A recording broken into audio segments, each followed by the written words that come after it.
Devastation update. God has paid off my car. And as you guys know, I'm always doing the work, the inner work, the deeper work. And God has shown me time and time again that the only work that I have to do is that. Of course, I show up in the 3D, I show up in reality, I show up and I do my part, right? I am like the hands and feet, as my spiritual mentor would say. I'm the hands and feet of God.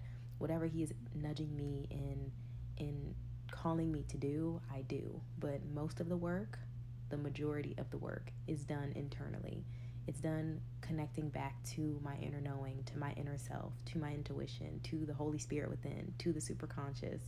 I'm always connecting back to that inner piece of me that just knows. When I was in, I guess you could say, my masculine, that was when everything felt like really hard. I had to effort a lot. I was moving upstream, as Abraham Hicks would call it. It always felt like I just had to work really hard for things, and that was an issue for me. I was in the military, from 17. I was in the military for 5 years. I did the hard work. I knew how to do the hard work. I had mastered the masculine reality of things. But when you essentially surrender your life to God, when you practice detachment in a real, tangible way, that is when you realize, like, all of this is God's. Like, money is God's, creation is God's, like, everything on this earth is the Lord's. And so if you surrender to God's greater plan, God's will for your life, that's when everything just gets easier. And this is like the hack, the cheat code, like how to hack into the matrix, right? It's like, instead of chasing things outside of yourself, which is attachment, right? You're attached to external validation, you're attached to a partner, you're attached to your parents, you're attached to family and validation from them, you're attached to money, you're attached to material things, you're attached to external success. When you're attached to things that are outside of yourself, that is when, and they call this, like, in Christian communities or in the Bible, like a idol, right? You're making an idol in your heart. And the Bible literally says, like, God will give you away to your idols. So when you worship these things, like, the rug will be ripped from under you. And so once you go within, once you worship the one and only true God, once you worship the thing that deserves your worship, life just gets, I'm telling you, it's like a hack, it's a cheat code. Life gets so much easier. And I remember my mother, she was a single mother and she had 3 kids, and she would always do this thing where we would be worried about money.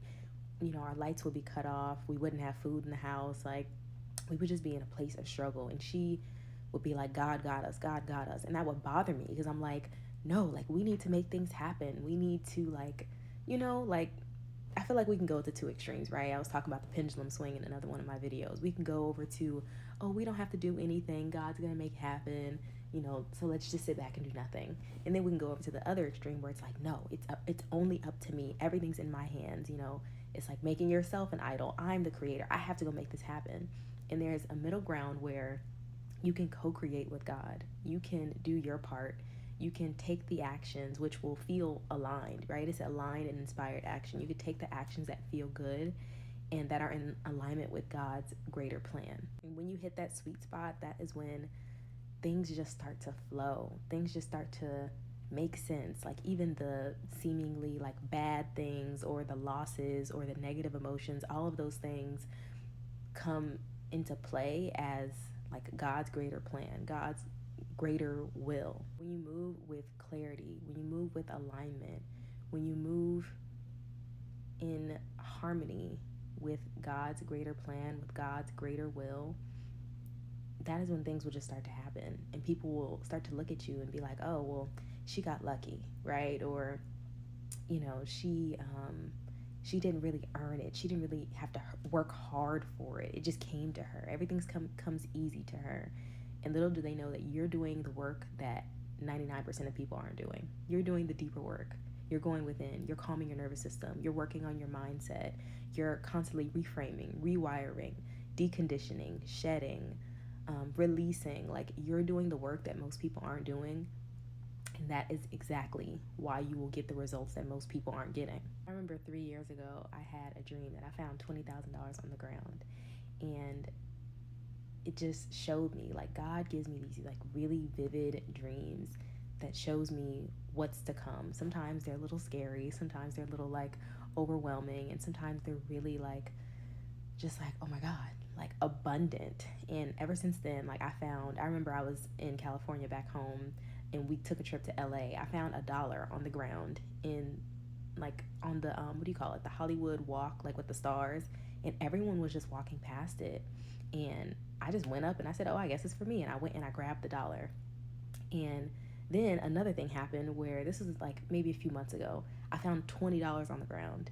And then literally a few weeks after that, I could show you the picture, I found $5 on the ground. And I'm just like, it's crazy like how people just miss the money. Mind you, that $5 was outside a Dollar Tree. Okay, I'm sure somebody was, they would have, if they would have seen it, if their reticular activating system was open to money, if their mind was open to money, right? Because we're always filtering our reality through our own beliefs. So if we feel like money's hard to make, if we feel like money's hard to come by, if we feel like we have to work hard for money, that's the only thing you'll see, because your brain is programmed to only see that. It's like I talk about putting on the red filtered glasses.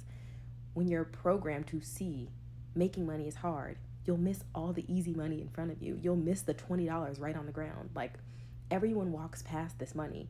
I remember when I found the 20, I was going out with my sister and her boyfriend, and I was paying for everything because I'm like, okay, yeah, let's go. I asked her out and she's like, can my boyfriend come? I'm like, sure. They're younger than me. I'm like, I got you. Literally, she was like, oh yeah, I'm broke. She said that like maybe 20 minutes before I saw the 20 on the ground. So we park, I find the money. This is like a perfect example of like, I'm always trying to teach people lessons around me. They get irritated with me, but I'm always trying to show them like God will provide. Like, I promise you. So we're walking and I go, ooh, a $20 bill. And I pick it up. And then her boyfriend was like, oh, well, really, I seen it first, so you should give it to me. I'm like, please. But I found the money and I was like, see, this is exactly why you should never say the words, I'm broke. And she was like, I didn't say that. I'm like, you literally just said that when we were on the phone. I'm like, never speak those words. If you are a child of God, if you believe that you belong to the Creator, if you are His child, He is a king. He is a creator, and He made us in His image. So we are kings. We are creators, little c. He's the big creator. That's the creator. But we were made in His image. We were meant to create. We are active, conscious creators of our lives, whether we are aware of it or not. Having is evidence of wanting. Whatever you have in your life right now, your brain, which is always trying to keep you in survival, right? It's trying to keep you alive, wants it. So if you have a belief that money is hard to come by, and you have learned that the only way to, let's say, relate to your tribe, your proverbial tribe, your family, your friends, the society at large, is to revel in struggle and to say making money is hard and things like that in order to fit in, you have to essentially shed those beliefs. You have to decondition yourself. You have to rewire your mind and reprogram your nervous system for abundance, for money, for blessings, for happiness, for love, for peace. You have to choose that. It starts with a decision. One decision. Decide. Decide. It means to cut off any other options, any other realities. You can't just choose it one day and then choose it another day. You have to decide in your mind, in your body, in your spirit, in your soul, that you are going to choose God, that you are going to choose inner knowing, that you are going to choose highest good of all, highest self, highest consciousness, peace, source. That is what you have to choose. That is the life that you have to decide to create. Like, even this robe, I won this and a bunch of other stuff in a sweepstakes. And ever since then, I'm like, once I started believing, I win everything. I win every single sweepstakes I enter into. I win every single raffle I get into. That has been my reality. I look up on YouTube the woman who won every single thing that she entered into. Like, this manifestation that I just brought into reality, that God has brought into my reality, that I've been praying for who knows how long. Like, I promise you, look that up and you will see how you can decide, how you can choose, how you can consciously create your reality and co-create with God, and your reality will never be the same.